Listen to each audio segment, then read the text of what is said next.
Assalamualaikum warahmatullahi wabarakatuh. Baik, hari ini kita coba diskusi tentang root locus. Referensinya dari buku Modern Control Engineering, chapter 6, bab 6 ya. Mudah-mudahan melalui diskusi bab ini kita dapat memahami apa itu root locus dan bagaimana kita men-sketch-nya baik secara manual atau secara menggunakan software MATLAB.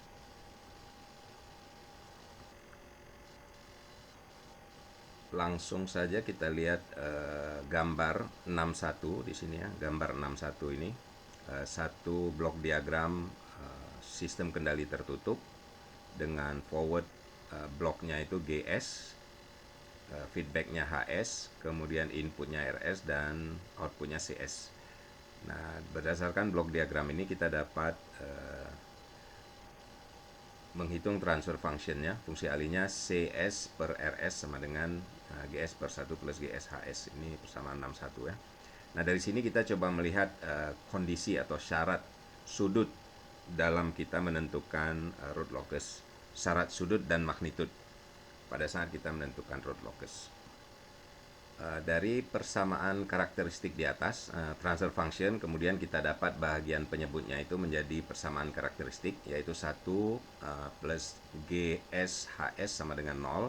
Ini persamaan karakteristik. Atau bisa juga kita tulis GS HS sama dengan min 1. Jadi satunya kita bawa ke kanan, min 1 ya. Nah, dari persamaan 62 ini kita dapat menentukan sudut, syarat sudut untuk menggambar itu root locus, kedudukan akar-akarnya itu sudut GH ini harus sama dengan lebih kurang 180 derajat, plus minus 180 derajat dikali dengan 2K plus 1. K ini maksudnya seperti circle, jadi berapa kali putaran. Sudutnya itu berlawanan arah jarum jam. Sedangkan syarat magnitudnya itu harga mutlak GH itu harus sama dengan 1. Nah, ini syaratnya nanti kita akan gunakan dalam menentukan kedudukan dari akar-akar dan lintasan akarnya atau root locusnya. Nah, dari persamaan karakteristik di atas tadi, kita dapat menuliskan juga dalam bentuk seperti ini. Nah, ini difaktorkan, jadi 1 plus K dikali S plus Z1, Z plus S plus Z2, dan seterusnya. Nah, kemudian di bagian bawah juga, bagian penyebutnya bisa difaktorkan, S plus P1 dan sebagainya. Nah, P1 ini sebenarnya adalah akar-akar dari persamaan karakteristik atau pool, sedangkan Z itu adalah menunjukkan zeronya, bahagian atas dari transfer function tadi. Baik. Kemudian kita lihat dari sistem kendali di atas itu, kita coba tentukan open loop transfer functionnya. Fungsi alih dari open loopnya itu bisa kita tulis GH. Jadi open loopnya itu GH, bukan close loop. Kita tentukan open loopnya. GH itu sama dengan K S plus Z min 1 per dan seterusnya lah. Contohnya. Ini sebagai contoh aja. Jadi open loop transfer functionnya bisa ditulis seperti ini. Nah, ini sistem dengan berapa ini? 4 akar, berarti order 4 pool di bawah P1, P2, P3, 4 dan 1 Z1 ya. Ini untuk contoh, untuk kita coba men-sketch root locusnya. Nah, dari contoh di atas itu kira-kira kita bisa men-sketch root locusnya seperti gambar 62 ini. Jadi yang pertama kita tempatkan dulu akar-akar dan zeronya. Jadi kita tadi ada 1 zero, yaitu di minus Z1 nih, minus Z1 di sini dikasih tanda lingkaran kecil. Kemudian ada 4 pool. 4 pool itu ada P1 di sini, kemudian P2 di sini, P3. Ini P2 dan P3 ini kompleks conjugate akarnya, dan P4 di sini. Dan P4 di sini. Kemudian ini kan di bidang koordinat kompleks. Kemudian kita ambil aja sembarang titik sebagai test point di dalam bidang tersebut. Bisa di mana aja. Ini contohnya kita ambil di sini. Kemudian kita tarik satu-satu dari, contohnya dari P1, kita tarik garis ke sana. Nah, itu sudutnya kita sebut theta 1, berlawanan arah jarum jam dari sumbu vertikal, sumbu horizontal itu sama dengan theta 1. Kemudian dari P2 juga akar yang P2 kita tarik ke S, itu sudutnya theta 2. Magnitudnya A2. Di sini magnitudnya tadi A1 ya. Kemudian P3 juga sama ke S, kemudian sudutnya theta 3 dan magnitudnya A3. P4 theta 4, magnitudnya 4. Kemudian yang 0 itu flux 1, magnitudnya B1 ya. Kalau kita tarik dari masing-masing titik pole dan 0 itu, akar dan 0 ke titik tes sembarang di sumbu koordinat. Nah, dari informasi yang kita ketahui tersebut, maka total dari sudut, ini di persamaan di bawah ini, total dari sudut GH itu, open loop sistemnya itu sama dengan sudut dari 0, berapapun sudut 0, dikurangkan jumlah dari sudut akar-akarnya. Jadi dikurang theta 1, theta 2, theta 3, dan theta 4, dan seterusnya.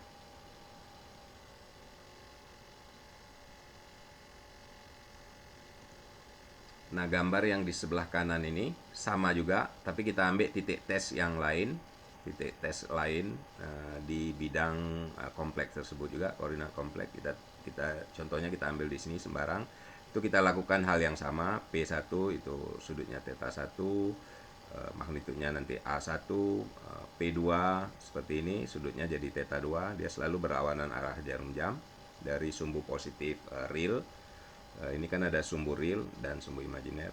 Kemudian P3, dari P3 itu theta 3, dari P4 itu theta 4, dan dari Z1 itu flux 1.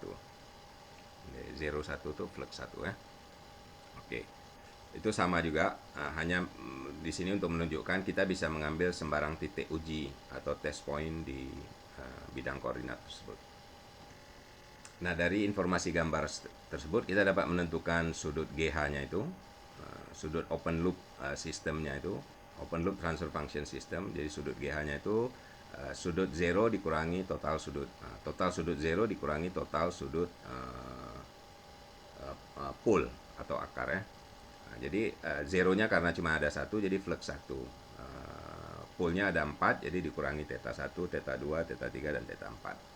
Kemudian magnitudnya juga sama, harga mutlak dari GH itu sama dengan K dikali B1, magnitud dari 0 tadi B1, kemudian dibagi dengan perkalian dari magnitud semua pole, semua akar, A1, A2, A3, dan A4. Nah, ini adalah kondisi bagaimana kita menentukan sudut dari root locus nantinya, dengan kita hubungkan dengan kondisi syarat teori yang di atas, yaitu yang sudut GH harus plus minus 180 derajat dikali 2K plus 1 ya.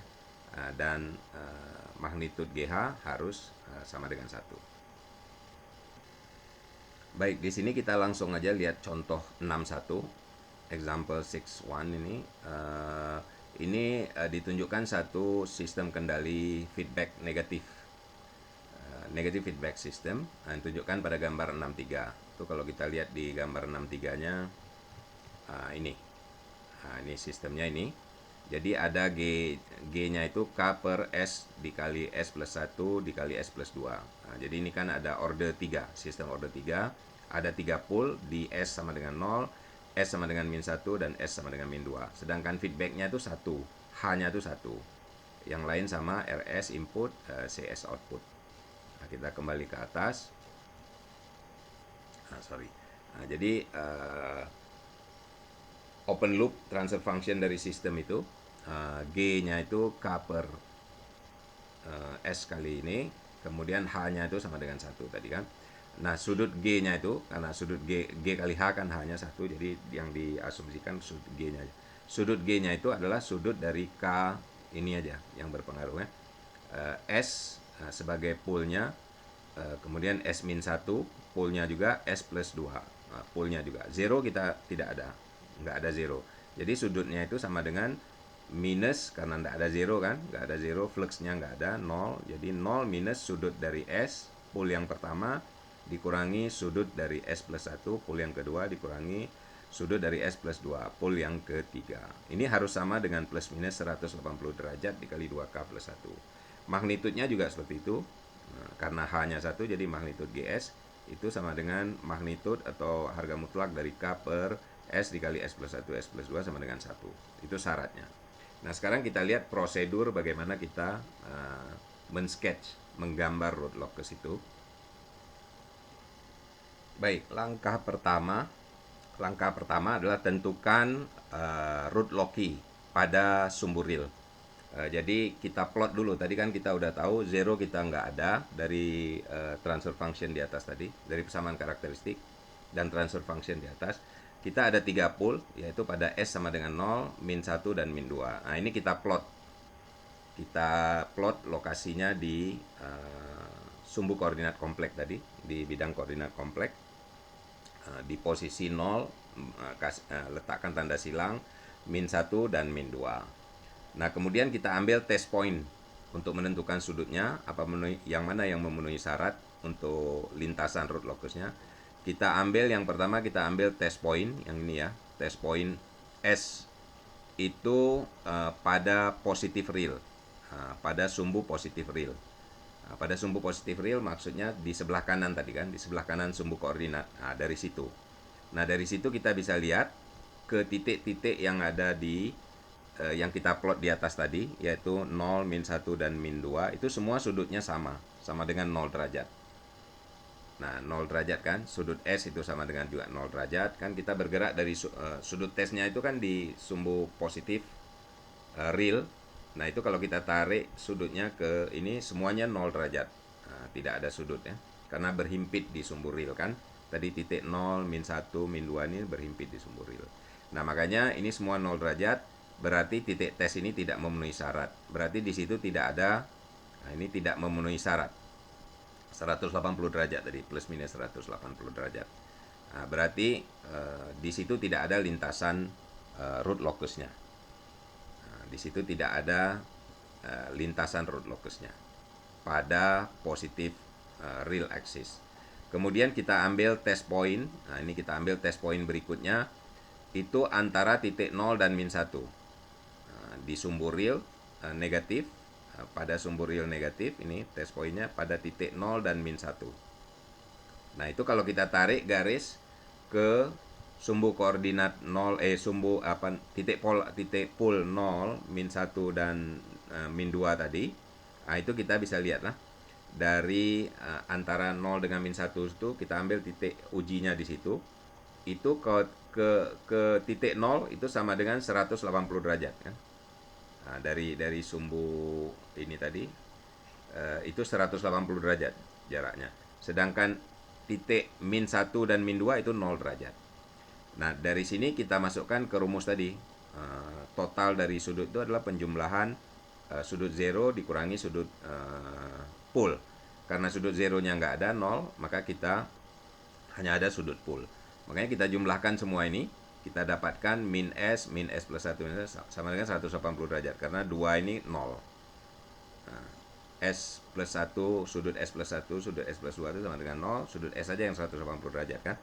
Nah, kalau ditarik garis tuh, dari titik uji antara 0 dengan min 1, ditarik ke titik 0 itu 180 derajat kan, ke titik uji. Dari titik 0 ke titik uji. Nah, kalau dari titik min 1 ke titik uji itu 0. Dari titik min 2 ke titik uji itu juga 0. Nah, jadi total setelah kita jumlahkan itu sama dengan minus 180 derajat. Berarti ini memenuhi syarat. Berarti di antara 0 dan min 1 ini, di antara 0 dan min 1 itu ada lintasan root locusnya. Di situ ada lintasan root locusnya nanti. Kemudian kita ambil lagi test point yang ketiga di antara min 1 dan min 2. Di antara min 1 dan min 2. Nah, kita taruh tes di mana aja antara min 1 dan min 2 itu. Nah, nanti kita lihat untuk titik S, yaitu titik pool yang 0 dan titik pool yang min 1 itu sama dengan 180 derajat sudutnya kan. Kalau kita tarik sudutnya 180 derajat. Nah, untuk titik S min 2 itu sama dengan 0 derajat. Nah, kalau dijumlahkan ini menjadi minus 360 derajat. Ini juga tidak memenuhi syarat. Nah, tidak memenuhi syarat. Nah, kemudian kita ambil yang berikutnya. Kita ambil yang titik uji yang berikutnya. Jadi yang tadi tidak memenuhi syarat, kita ambil titik ujinya tadi dari min 2, titik uji yang terakhir itu, kemungkinan lintasan yang ada itu dari min 2 ke tak berhingga. Dari min 2 ke tak berhingga. Nah, ini ternyata memenuhi syarat karena itu akan 180, minus 180 nanti kalau dicoba dikali. Ini memenuhi syarat. Jadi lintasannya ada dua nanti. Di antara 0 dan min 1, kemudian antara min 2 ke tak berhingga. Ke tak berhingga. Kalau kita lihat di gambarnya, di diagramnya, jadi kira-kira seperti inilah. Mana ya gambarnya? Nah, ini. Tunggu gambar yang udah selesainya.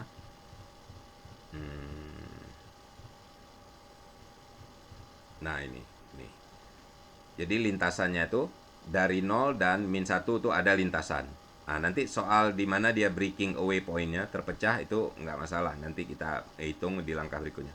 Jadi dari 0 dengan min 1 itu ada lintasan. Kemudian dari min 2 ke tak berhingga ada lintasan. Dari min 1 dan antara min 1 dan min 2 itu tidak ada lintasan. Nah, jadi lintasannya ada 3 karena ada 3 pool. Satu ke sini nanti pecah ke sana, dan satu dari min 1 pecah ke sini. Satu lagi dari min 2 ke min tak berhingga. Baik, kita balik lagi ke atas, ke langkah kedua nanti ya. Sebentar. Baik, setelah kita tahu tadi lintasannya ada antara 0 dan min 1, kemudian min 2 dan min tak berhingga, itu akan kita duga antara 0 dan min 1 itu nanti akan terpecah di situ. Nah, terpecahnya itu arahnya kira-kira kemana? Di situ akan ditentukan oleh asimtot dari root locus. Jadi asimtot dari lintasannya semacam garis lurus, garis referensi lah. Nah, nanti lintasannya akan mengikuti garis lurus tersebut. Tapi tidak lurus dia, cuman mengikuti garis lurus tersebut. Itu bagaimana kita menentukan asimtot? Itu dari transfer function tadi, open loop transfer function tadi, karena hanya satu, jadi GS. Kita masukkan S ke tak berhingga, S limit S tak berhingga, itu kita dapatkan K per S pangkat 3. Nah, kalau K per S pangkat 3 ini, kalau kita hitung sudutnya, nah, jadi dia menjadi K per S pangkat 3. Ini bisa di-approach seperti ini ya. Kalau S-nya dimasukkan tak berhingga, itu kira-kira yang dominan adalah S33 ini. 1 dan 2 tidak dominan, maka kita bisa approach persamaan ini tadi menjadi K per S pangkat 3.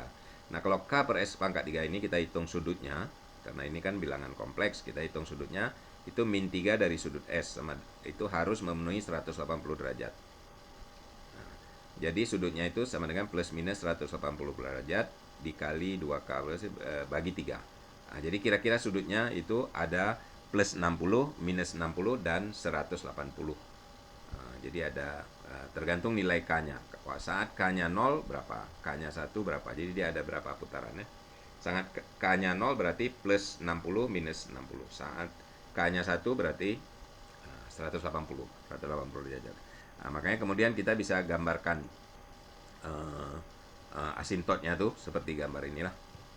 Nah, ini 60 derajat. Nah, ini gambar yang ke sana. Jadi dari min 1 gambarnya ke sana. Nanti lintasannya akan mengikuti garis ini. Yang satu lagi, jadi 2 ini plus 60 derajat, satu lagi minus 60 derajat, satu lagi ini 180 derajat ke arah sini ya. Oke, baik, kita balik lagi ke atas.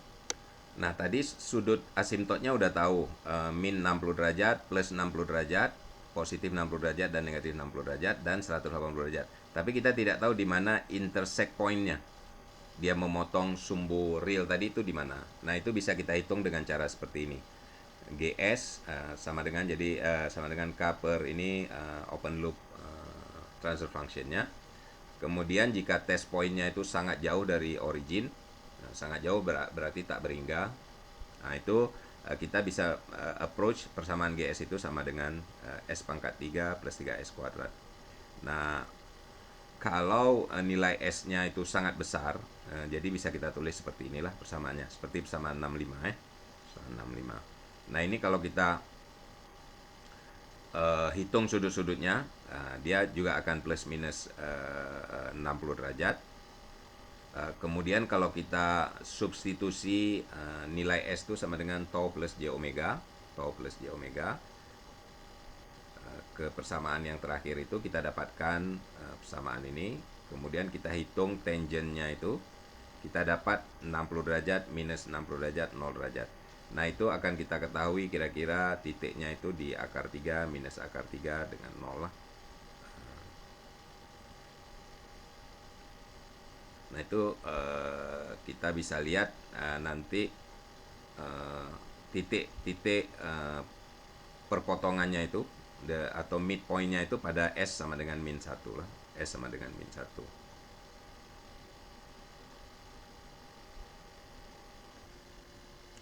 Baik, ini dengan cara kedua, maksudnya tadi dengan cara kedua dengan memasukkan S sama dengan tau plus J omega juga kita dapat sudut yang sama lah, 60 derajat minus 60 derajat dan 0 derajat ya, lebih kurang ininya lintasannya.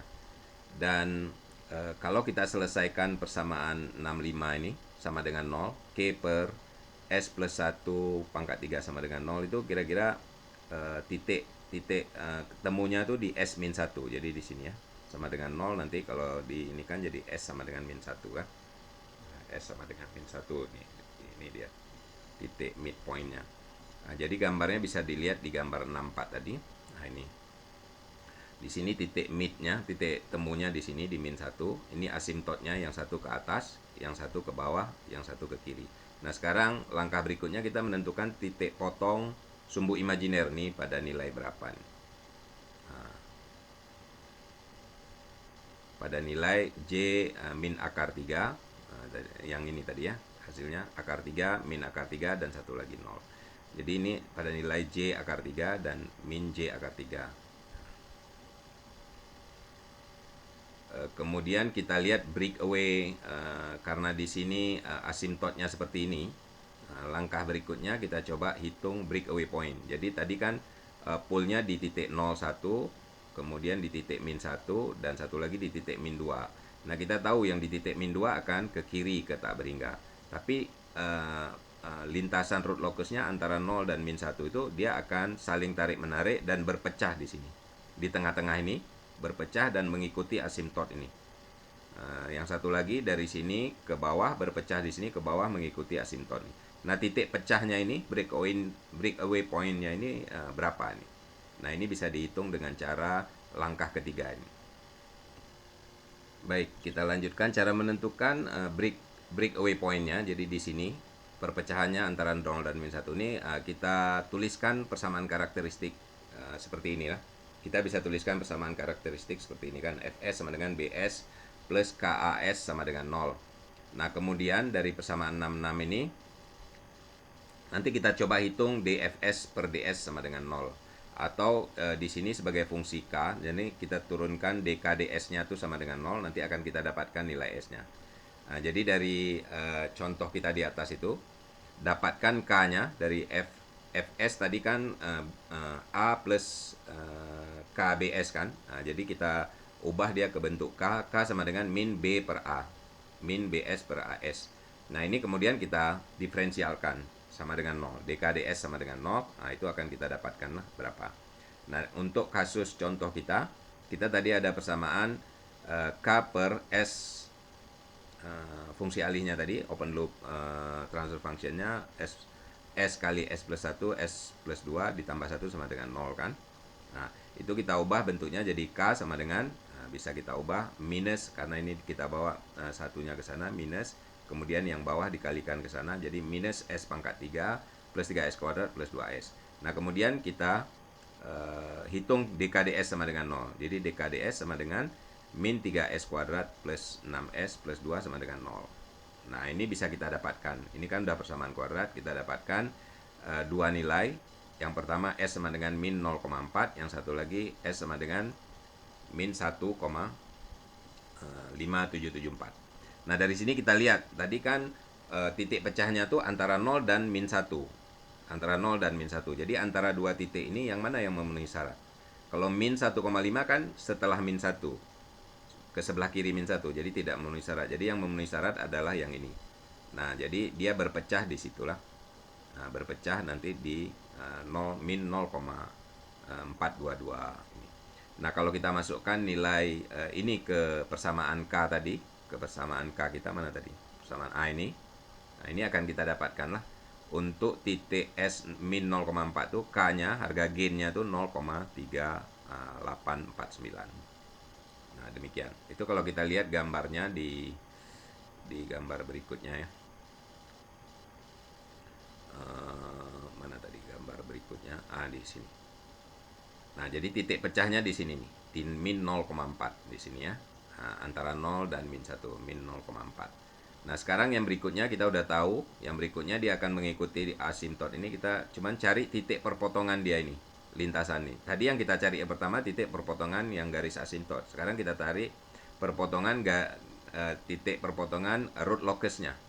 Nah, root locusnya itu berapa? Nah, itu dengan cara pakai root Hurwitz seperti ini. Nah, jadi langkah keempat menentukan titik di mana root locus itu memotong sumbu imajiner. Nah, jadi persamaan karakteristik kita S pangkat 3 3S kuadrat plus 2S kan kita masukkan ke dalam tabel roots. Ini 1 2 3K 6. Nah, dari sini supaya ini sistemnya stabil berarti harga K minimal harus sama dengan 6 kan? Jadi di sini 0 lah, paling kecil 0 positif. Jadi kita buat kolom pertama tuh yang ini tuh sama dengan 0. Jadi kita dapatkan K sama dengan 6. Nah, masukkan harga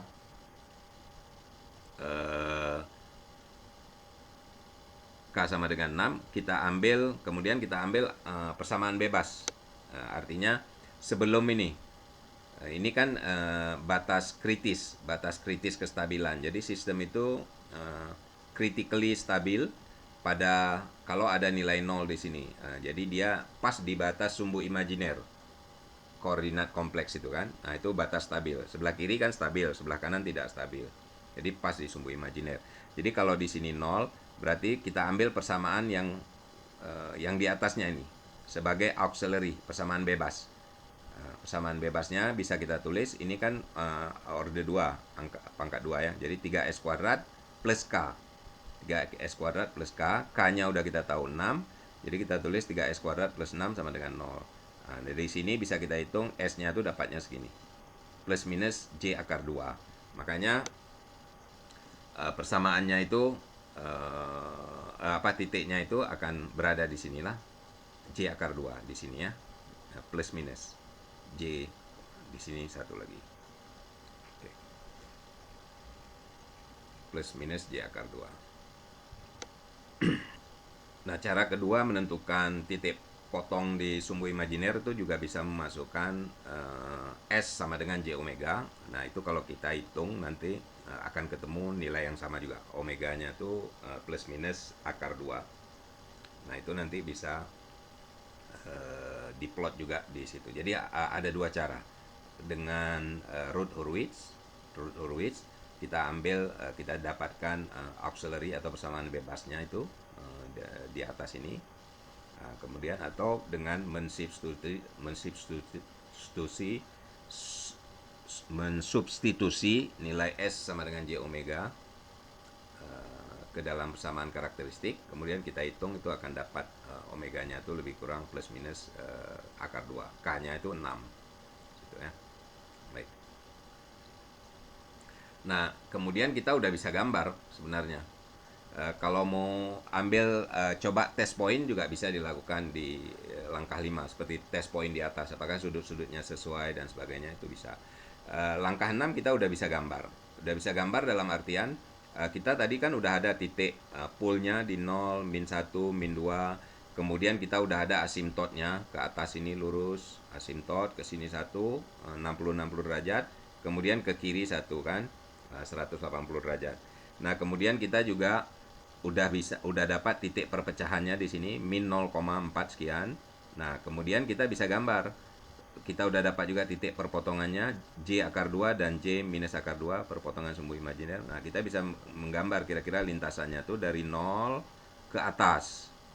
Nah, itu lintasan perpindahan pool kita kalau K-nya diubah-ubah. Kemudian dari min 1 ke bawah. Nah, yang satu lagi dari min 2 terus ke kiri sampai tak berhingga. Nah, itu kalau K-nya diubah-ubah. Contohnya K kita ubah dari menjadi 1,0383. K itu kan controller gain. Jadi seperti proporsional control. Gainnya kita ubah-ubah. Nah, itu pool kita akan berada di sini. Nah, pool kita berada sini, satu lagi di sini. Nah, jadi agak ke kiri sedikit. Nah, kalau kita ubah lagi K-nya 6, nah, dia pool kita akan berada di sini, pas di garis batas kestabilan ini. Nah, yang satu lagi di sini. Nah, poolnya akan bergeser. Nah, dari situ kita bisa tahu kalau poolnya ada di garis batas berarti ini kan marginally stabil, pas di berbatasan kestabilan. Kalau kita besarkan lagi K-nya, kemungkinan dia akan ke sebelah kanan dan sistemnya jadi tidak stabil. Nah, jadi lintasan ini sebenarnya bisa kita kita lihat pergerakan pool kita itu akan kemana kalau gain controllernya kita ubah-ubah. Nah, tujuannya itu. Jadi kita bisa mendapatkan gain controller yang paling efisien untuk sistem kita. Tidak terlalu besar dan tidak terlalu kecil. Nah, jadi kalau terlalu besar gainnya itu akan boros energi sistem kita. Makanya kita coba dapatkan gain yang paling efisien. Kalau terlalu kecil nanti respon sistemnya lambat. Nah, seperti itu. Jadi kita coba dapatkan yang paling efisien. Nah, kalau mau stabil, betul-betul stabil berarti di sumbu real. Kalau ada sedikit osilasi berarti ya agak kompleks lah, bilangan kompleks ininya, poolnya dan seterusnya. Nah, itu bisa dicoba. Nah, itu kira-kira inti dari cara penggambaran root locus. Yang lainnya bisa dilihat di slide. Kalau diikuti itu dapat langkah-langkahnya juga diberikan di situ. Langkah-langkah berikutnya nanti contoh berikutnya itu bisa dicoba juga dengan MATLAB. Nah, dibaca buku ini dicoba juga dengan MATLAB. Nah, dengan MATLAB gampang tuh, ada komennya langsung aja root loci, R locus dan root loci itu langsung kita bisa dapat respon dari sebentar di mana ya MATLAB-nya tuh. Sebentar saya cari. Nah, ini kalau kita menggunakan MATLAB. Jadi tadi di atas ada beberapa contoh. Coba aja dikaji contoh per contoh. Mudah-mudahan dapat itu langkahnya. Bagaimana kita menggambar root locus secara manual. Nah, kalau di sini ini secara MATLAB, secara cepat aja.